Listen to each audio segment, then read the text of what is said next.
अनुप्रिया, ये परिवारवाद, भ्रष्टाचार, जातिवाद आखिर कैसे से अलग होकर लड़ाई की जा सकती है? बहुत बड़ा सवाल है। ईमानदारी से कौन इसके खिलाफ लड़ रहा है? सभी तो इसमें लिप्त, सभी से जुड़े हुए नजर आ रहे हैं। पूजा जी, सर्वप्रथम मैं आपके चैनल के माध्यम से तमाम देशवासियों को स्वतंत्रता दिवस की हार्दिक बधाई दूंगी और आपको भी बधाई।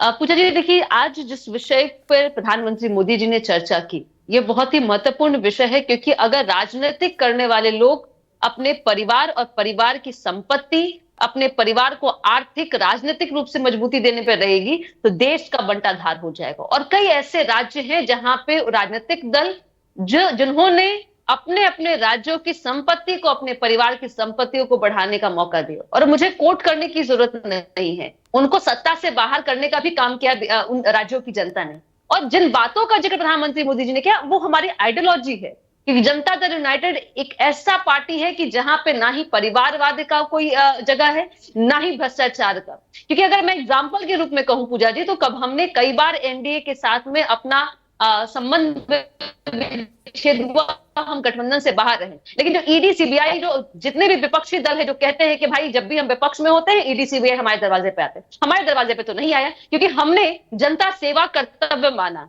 एक राजनीतिक दल होने का मतलब यह नहीं समझा कि अगर सत्ता हमें मिली है तो सत्ता के हम नशे में, हम अपनी पार्टी के, अपने तमाम नेताओं के परिवारों को हम संरक्षण दे। लेकिन आपके गठबंधन के कार्यकाल में खासकर बिहार 95% कार्रवाई तो विपक्षी नेताओं के खिलाफ होती है ना। पूजा जी, एक बात कहना होगा कि जब अगर आपने गलत किया है तो आप उम्मीद कैसे करेंगे, और अगर आप मुझसे यह पूछती हैं कि हम कार्रवाई हुई है, तो कई ऐसे जो भ्रष्टाचार है जिसकी देश के सामने में जनता को जानकारी हुई, खुलासा हुआ, तो यूपीए की सरकार में थी। आप देखिए ना कि लालू प्रसाद यादव जी के बारे में कांग्रेस की सरकार थी केंद्र में, उन्होंने उद्बोधन किया था।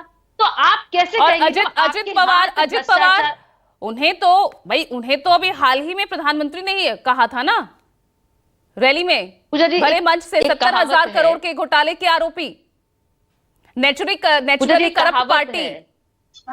एक कहावत है पूजा जी, बहुत ही, जिसको कहते हैं कि संगत से गुण आवत है, संगत से गुण जावत है।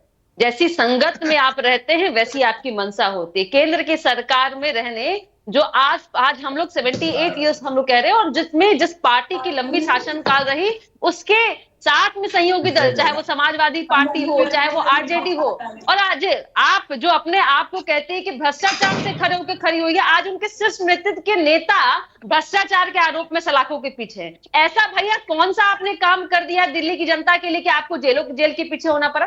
देखिए, सच्चाई आपको माननी होगी। सत्ता बहुत जरूरी होता है कि सत्ता का सही इस्तेमाल जनहित के लिए हो। देखिए, अगर आप मुझे फिर से बोलेंगे ना, मैं जातिवाद पे बताती हूँ।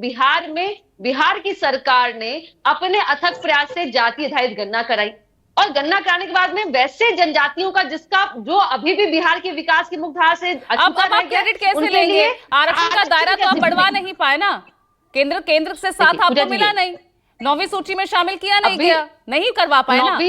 यहाँ तो जातिवाद ही हटाने की बात कर रहे हैं ना, जातिवाद से मुक्त की बात कर रहे हैं।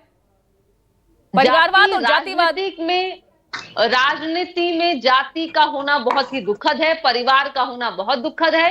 और आदरणीय प्रधानमंत्री जी के भाषण से बंटवारा तो जाति के आधार पर ही होता है ना। यूपी बिहार की राजनीति तो इससे परे है नहीं। मैं फिर तो कह रही हूँ पूजा जी, मैं अपनी पार्टी का एग्जाम्पल दे रही हूँ। आप मुझे बताएं मेरी पार्टी के बारे में कि परिवारवाद और जातिवाद कहाँ हो। हमने कभी भी जाति के नाम पे वोट नहीं माना। हाँ, तो कुर्मी कुशवाहा का जब इस बार वोट खिसका, तो आप ही के नेता जाकर कह रहे थे ना जनसभा में कि आपने हमें वोट नहीं किया, अब मैं आपके लिए काम नहीं करूंगा। ये भी तो याद होगा आपको पूजा जी की मेरी आवाज है। बिल्कुल याद है। देखिए, बिहार की जनता को ने 2005 से लगातार माननीय मुख्यमंत्री जी को चुना है, तो आप कैसे कह सकती हैं कि दो जातियों ने चुन के भेजा है? आपको याद होगा कि 2005 के पहले बिहार की स्थिति क्या थी, और केंद्र में और राज्य में किसकी सरकार थी? यही महागठबंधन, जो ठगबंधन है, जो अपने आपको कहता है कि बहुत जनहित की बात करता है। लेकिन जब इनके करतूत देखें तो ईडी सीबीआई में इनके नेता घिरे रहेंगे, और फिर वो रोएंगे कि भाई हमारे पीछे पड़ी रहती है। हम तो कहते हैं कि हमारे साथ तो बिल्कुल नहीं ऐसा है। ज्योति कुमार सिंह, भ्रष्टाचार परिवारवाद की लड़ाई फिर से अब यहाँ से शुरू हो गई है।